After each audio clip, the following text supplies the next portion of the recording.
നമസ്കാരം, എല്ലാവർക്കും ഹെൽത്തി ടേസ്റ്റിയിലേക്ക് വീണ്ടും സ്വാഗതം. ഇന്നൊരു ചോക്ലേറ്റ് റെസിപ്പിയാണ്.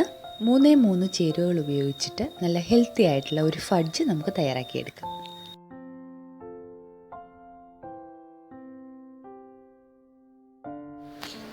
കുറച്ച് കാഷ്യൂനട്ട് ഞാനൊന്ന് റോസ്റ്റ് ചെയ്തെടുക്കുകയാണ്. ഏകദേശം ഒരു പിടിയോളം അല്ലെങ്കിൽ ഒരു 1/4 കപ്പോളം നട്ട്സ് മതിയാവും.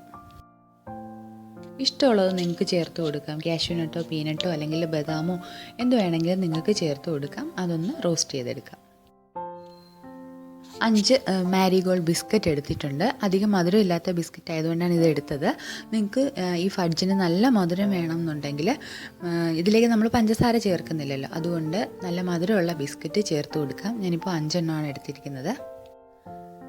ഈ ബിസ്ക്കറ്റും നട്ട്സും ഒന്ന് പൊടിച്ചെടുക്കാം. നട്ട്സ് ഇതേപോലെ മിക്സിയുടെ ജാറിലേക്ക് ഇട്ടിട്ട് ഒന്ന് പൊടിച്ചെടുക്കാം. ഒരുപാടങ്ങ് ഫൈൻ പൗഡർ ആവണ്ട, ചെറിയ തരികളുള്ളതാണ് നല്ലത്. അപ്പോൾ ഇത് പൊടിച്ചെടുക്കുന്നത് പോലെ തന്നെ ബിസ്ക്കറ്റും ഒന്ന് പൊടിച്ചെടുക്കാം.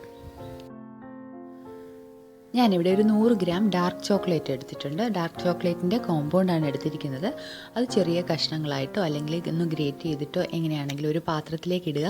അതിനുശേഷം വെള്ളം ഒന്ന് ചൂടാക്കിയിട്ട് അതിലേക്ക് ഇറക്കി വെച്ചിട്ട് നമുക്കിതൊന്ന് അലിയിച്ചെടുക്കാം. അതായത് ഡബിൾ ബോയിലിംഗ് മെത്തേഡിൽ ഇതൊന്ന് അലിയിച്ചെടുക്കണം. ചൂട് കൂടിക്കഴിഞ്ഞാൽ ചിലപ്പോൾ ഇതൊന്ന് കട്ടയായിട്ട് പോകും, അതായത് നന്നായിട്ട് അലിഞ്ഞു വരത്തില്ല. അതുകൊണ്ട് അധികം ചൂടില്ലാതെ ഒരു മീഡിയം രീതിയിൽ തീയിട്ടിട്ട് ചെറുതായിട്ടൊന്ന് ചൂടാക്കി അതിലേക്ക് വെച്ചിട്ട് ഒന്ന് അലിയിച്ചെടുക്കാം. ചോക്ലേറ്റ് നന്നായിട്ട് അലിഞ്ഞു വന്നിട്ടുണ്ട്.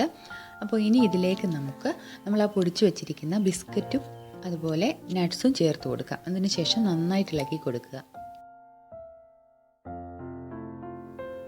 ഞാനിപ്പോൾ ഒരു പാത്രത്തിലേക്ക് ബട്ടർ പേപ്പർ ഒന്ന് കട്ട് ചെയ്ത് വെച്ചിട്ടുണ്ട്. നിങ്ങൾക്ക് ബട്ടർ പേപ്പർ ഉണ്ടെങ്കിൽ അതിലേക്ക് തന്നെ ഈ റെഡിയാക്കിയ ഫഡ്ജ് ഒഴിച്ചു വെക്കാം. അതല്ലെങ്കിൽ ബട്ടറോ നെയ്യോ ഒക്കെ തടവി ഒരു പ്ലേറ്റിലേക്ക് ഒഴിച്ചിട്ട് സെറ്റാകാനും വെക്കാം. നട്ട്സ് ബാക്കിയുണ്ടെങ്കിൽ ഇതുപോലെ അതിൻ്റെ മുകളിലൊന്ന് വെച്ച് കൊടുക്കാം.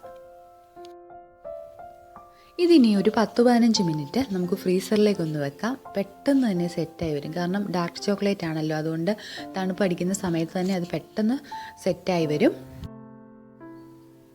നല്ല അടിപൊളി ടേസ്റ്റുള്ള ഫഡ്ജ് റെഡി ആയിട്ടുണ്ട്. അപ്പോൾ ഇത് പുറത്തെടുത്താൽ ഉടനെ തന്നെ കട്ട് ചെയ്യാൻ പറ്റില്ല, കുറച്ച് ബുദ്ധിമുട്ടായിരിക്കും. അതുകൊണ്ട് ഇതിൻ്റെ തണുപ്പ് ചെറുതായി ഒന്ന് മാറുന്നത് വരെ ഒന്ന് വെയിറ്റ് ചെയ്യുക. അതിനുശേഷം നമുക്ക് കത്തി കൊണ്ട് നല്ല അടിപൊളിയായിട്ട് ഇത് കട്ട് ചെയ്തെടുക്കാം. നല്ല സോഫ്റ്റായിട്ട് വരും, കുറച്ചുകൂടി ഒന്ന് സോഫ്റ്റായി വരും ഇത് അല്പസമയം ഒന്ന് പുറത്തെ ടെമ്പറേച്ചറിൽ ഇരിക്കുമ്പോൾ. അപ്പോൾ ഫ്രിഡ്ജിൽ നിന്ന് എടുത്ത ഉടനെ കട്ട് ചെയ്യാതെ ഒരല്പസമയം കഴിഞ്ഞിട്ട് കട്ട് ചെയ്യാൻ നമുക്ക് ഈസി ആയിട്ട് കട്ട് ചെയ്തെടുക്കാൻ പറ്റും.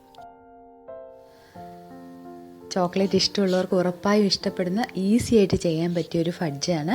അപ്പോൾ ഉറപ്പായും നിങ്ങൾ തയ്യാറാക്കി നോക്കണം. അതുപോലെ മധുരം കൂടുതൽ വേണമെന്നുണ്ടെങ്കിൽ നല്ല മധുരമുള്ള ബിസ്ക്കറ്റ് ചേർത്താൽ മതി. ഉണ്ടാക്കി നോക്കുമല്ലോ, അതിനുശേഷം അഭിപ്രായങ്ങളും അറിയിക്കണം. മറ്റൊരു നല്ല വീഡിയോയുമായിട്ട് വീണ്ടും കാണാം. അതുവരെ നന്ദി, നമസ്കാരം.